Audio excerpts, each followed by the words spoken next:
Well, I was 20 years old, and I arrived in Pearl Harbor.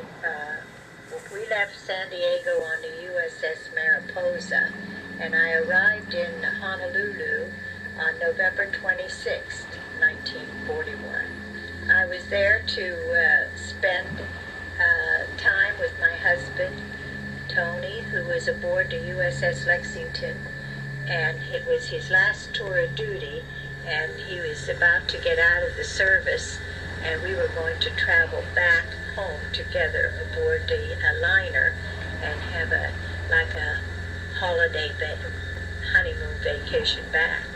But that never happened. He was aboard the USS Lexington, who was stationed in Pearl Harbor.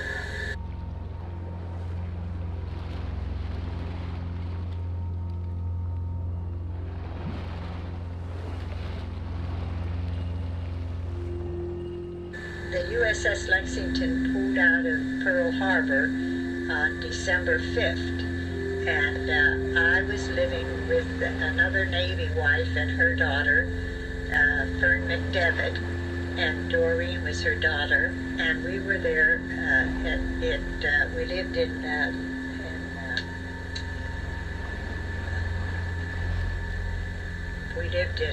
Kalihi, in the Kalihi district in Hawaii, and her husband was gone. He was aboard a destroyer, and my husband was gone. He was aboard the USS Lexington.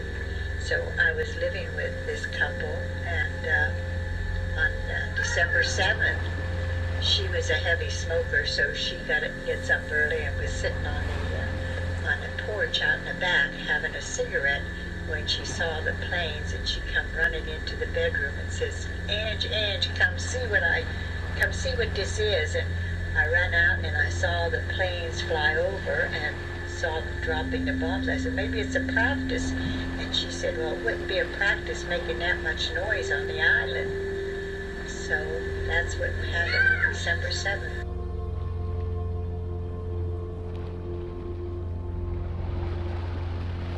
No warning at all that we knew. There was nothing said or anything.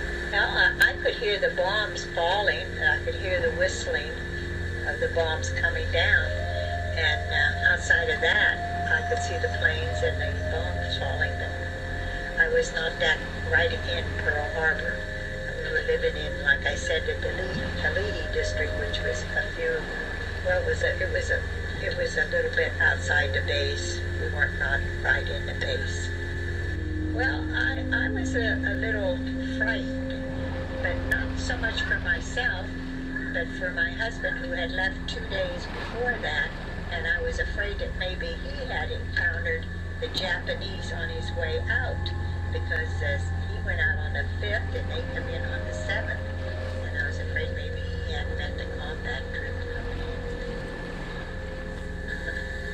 Everybody was startled and frightened, and we just didn't know what to do. My friend Fern got in a car and rode down to see if she could help, and they told her that they prefer that no one would go aboard the base because they were having so much. It was kind of chaotic. A lot of people running around and trying to take care of everything. They had sunk. They had put our whole fleet out of commission.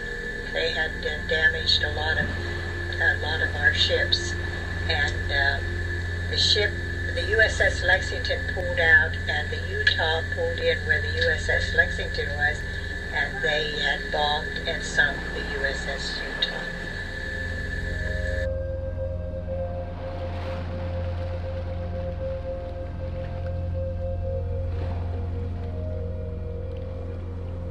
Well, I did not know he was well or anything until December 30th. Fern, my roommate's husband, pulled into Pearl Harbor and sent a note over to let us know that he was okay and that my husband Tony was okay.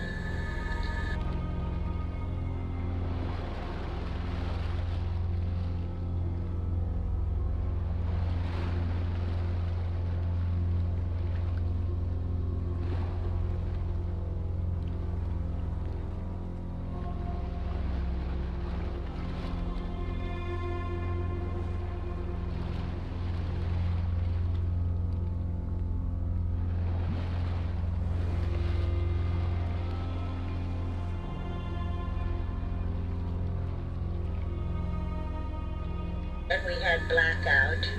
We were not allowed to show a light, and we went to the base, and we had to take shots, typhoid and different shots, and they also issued us a gas mask just in case anything further would happen. I remained in Hawaii till April 20th, 1942, and I didn't get to see my husband until March 26, 1942, when he came in for a week of R&R. And then that was the last I seen and heard of him. And then we left on the April 20th. And there was a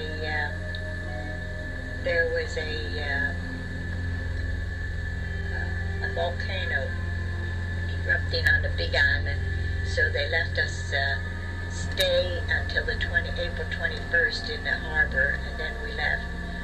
I came back to San Francisco. We had brought the crippled Nevada back, and we had a convoy of 2 transports and destroyers and cruisers. There was 11 ships in all, and so we could not travel any faster than the crippled Nevada.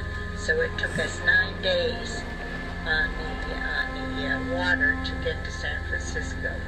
And when we got to San Francisco, the Nevada departed there and went on up to Burlington, Washington, where it was in dry dock to get repaired. We were aboard the USS. I was aboard the USS Republic, and my friend was aboard the USS Grant. I didn't get to see him until October